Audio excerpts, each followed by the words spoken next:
मैं कोमल प्रसाद यादव, सहायक प्राध्यापक विधि, विशेष शासकीय स्नातकोत्तर महाविद्यालय धमतरी, छत्तीसगढ़, आप सबका अपने इस व्याख्यान में स्वागत करता हूँ। मैं आज आप सबको अपने इस व्याख्यान में वन्य जीव संरक्षण अधिनियम 1972 के अंतर्गत अधिकारियों एवं प्राधिकारियों के नियुक्ति के विषय में बताऊंगा। इसमें विस्तार से प्रकाश डालूंगा। वन्य जीव संरक्षण अधिनियम 1972 के अध्याय 2 के अधीन नियुक्त या गठित किए जाने वाले जो प्राधिकारी हैं उनके विषय में बताया गया है। धारा 3, इस अधिनियम की धारा 3 के अंतर्गत बताया गया है कि निदेशक एवं अन्य अधिकारियों की नियुक्ति कैसे होती है। इस अधिनियम के धारा 3 के उपधारा 1 के अधीन बताया गया है केंद्र सरकार इस अधिनियम के प्रयोजनों के लिए एक वन्य जीव परिरक्षण निदेशक की नियुक्ति कर सकता है। मतलब केंद्र सरकार इस अधिनियम के अधीन जो उद्देश्य हैं उन उद्देश्यों को पूरा करने के लिए एक वन्य जीव परिरक्षण निदेशक की नियुक्ति करेगी। खंड ख में जो बातें बताई गई थी उसका 2003 के संशोधन द्वारा लोप कर दिया गया है। खंड ग में बताया गया है कि ऐसे अन्य अधिकारी व कर्मचारियों की नियुक्ति कर सकती है जो आवश्यक हो। मतलब एक वन्य जीव निदेशक, परिरक्षण निदेशक तथा ऐसे अन्य अधिकारियों और कर्मचारियों की नियुक्ति की जाएगी जो इस अधिनियम के प्रयोजनों के लिए आवश्यक हो। उपधारा 2 में बताया गया है कि निदेशक इस अधिनियम के अधीन अपने कर्तव्यों एवं शक्तियों का प्रयोग उसी प्रकार से करेगा जो केंद्र सरकार द्वारा उसे साधारण या विशेष निर्देशों द्वारा दी गई हैं।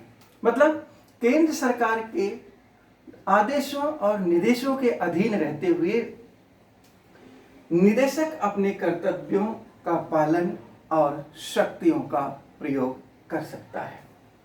उपधारा 3 में बताया गया है कि ऐसे अन्य अधिकारी और कर्मचारी जो इस अधिनियम के प्रयोजनों के लिए नियुक्त किए गए हैं वे वन्य जीव परिरक्षण निदेशक की सहायता करेंगे, ऐसी अपेक्षा की जाएगी। तो धारा 3 के अंतर्गत, इस अधिनियम की धारा 3 के अंतर्गत बताया गया है कि निदेशक एवं अन्य अधिकारियों की नियुक्ति कैसे की जाएगी।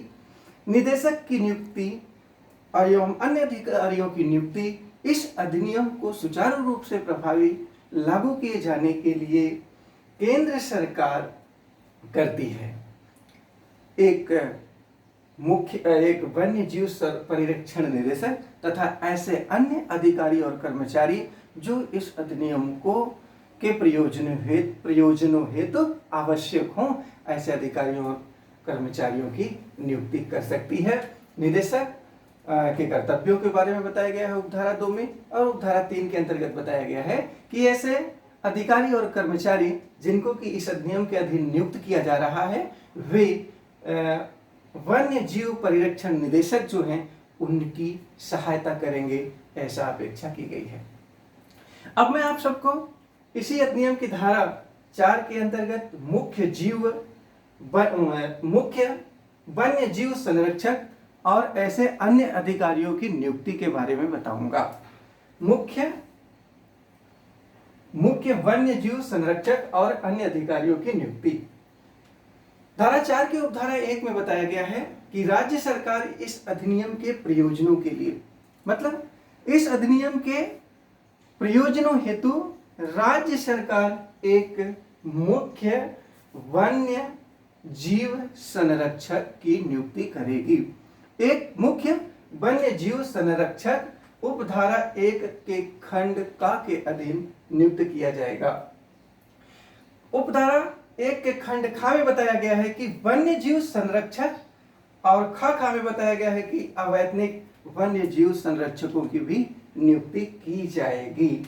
उपखंड ग में बताया गया है कि ऐसे अधिकारी व अन्य कर्मचारी जो आवश्यक हों उनकी नियुक्ति राज्य सरकार इस अधिनियम के प्रयोजनों हेतु करेगी।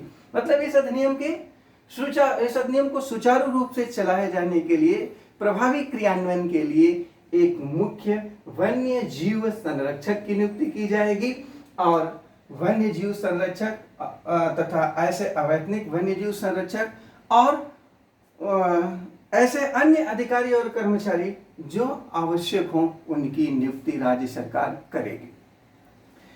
धारा 4 के उपधारा 2 में बताया गया है कि ऐसे जो मुख्य वन्य जीव संरक्षक हैं वे अपने कर्तव्यों और शक्तियों का प्रयोग केंद्र सरकार द्वारा समय समय पर जारी किए गए साधारण या विशेष दिशा निर्देशों के अनुसार करेंगे। मतलब जो मुख्य वन्य जीव संरक्षक होगा वे अपने अधिकारों एवं कर्तव्यों एवं शक्तियों का प्रयोग केंद्र सरकार द्वारा उसे जारी किए गए दिशा निर्देश, साधारण या विशेष निर्देशों के अधीन करेगा। उपखंड उपधारा 3 इस अधिनियम की धारा 4 के उपधारा 3 में बताया गया है कि इस धारा के अधीन नियुक्त अधिकारी एवं कर्मचारी मुख्य वन्य जीव संरक्षक के अधीनस्थ समझे जाएंगे। मतलब जो मुख्य वन्य जीव संरक्षक होगा उसके अधीन अन्य अधिकारी एवं कर्मचारी रहेंगे, इनके सबऑर्डिनेट समझे जाएंगे, किनके? मुख्य वन्य जीव संरक्षक के अधीनस्थ समझे जाएंगे। तो इस प्रकार से धारा 3 में निदेशक एवं अन्य अधिकारियों की नियुक्ति के विषय में बताया गया है, और धारा 4 में मुख्य वन्य जीव संरक्षक और अन्य अधिकारियों की नियुक्ति के बारे में जानकारी दी गई है। अब मैं आप सबको बताऊंगा कि ये जो निदेशक और मुख्य वन्य जीव संरक्षक हैं, मतलब धारा 3 और धारा 4 के अधीन गठित किए गए या नियुक्त किए गए अधिकारियों और कर्मचारियों के प्रत्यायोजन की शक्ति के विषय में धारा 5 में ऐसे प्रत्यायोजन की शक्ति के बारे में बताया गया है। धारा 5 के उपधारा 1 में बताया गया है कि निदेशक, जो वन्य जीव परिरक्षण निदेशक है, वह केंद्र सरकार के अनुमोदन से, by the approval of the central government, वो क्या करेंगे कि ऐसे समस्त या कुछ शक्तियों को अपने अधीनस्थ अधिकारियों को लिखित आदेश द्वारा प्रत्यायोजित कर देंगे। मतलब कि वे अपने कार्यों को दूसरे को स्थानांतरित कर देंगे, मतलब प्रत्यायोजित कर देंगे, दे देंगे, सौंप देंगे।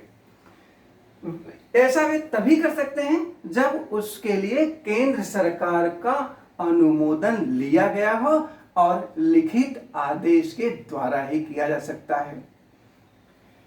धारा 5 के उपधारा 2 में बताया गया है कि मुख्य वन्य जीव संरक्षक राज्य सरकार की अनुमति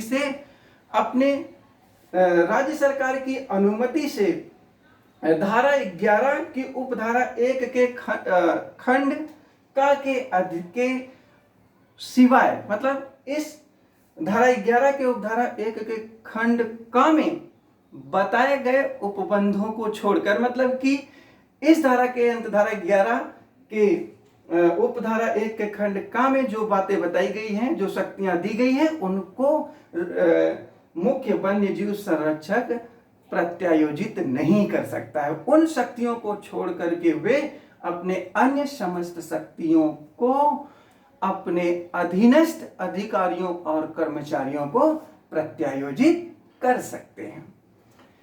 धारा 5 की उपधारा 3 में कहा गया है कि ऐसे चाहे वो वन्य जीव परिरक्षण निदेशक या मुख्य वन्य जीव संरक्षण अधिकारी, मुख्य वन्य जीव संरक्षक जिन्होंने की अपनी शक्तियों का प्रत्यायोजन अपने अधीनस्थ अधिकारियों एवं कर्मचारियों को किया है, वे अधिकारी और कर्मचारी इन शक्तियों का प्रयोग उसी प्रकार से करेंगे मानो उन्हें ये शक्तियां इस अधिनियम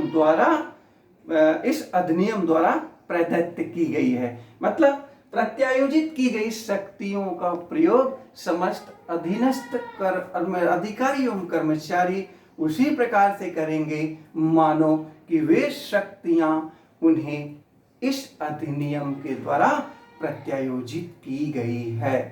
ठीक है ना। तो इस तरह से आज हमने इस अधिनियम के अंतर्गत नियुक्त या गठित किए जाने वाले प्राधिकारियों जिनका की गठन इस अधिनियम की धारा 3 एवं धारा 4 के अंतर्गत किया गया है, उनके गठन तथा उनके अधिकार एवं कर्तव्यों के विषय में और उनके शक्तियों के प्रत्यायोजन के विषय में आप सबको जानकारी देने का प्रयास किया है। मुझे पूरा उम्मीद है कि आपके लिए यह व्याख्यान जो है वह उपयोगी सिद्ध होगा। आप सबको बहुत बहुत धन्यवाद।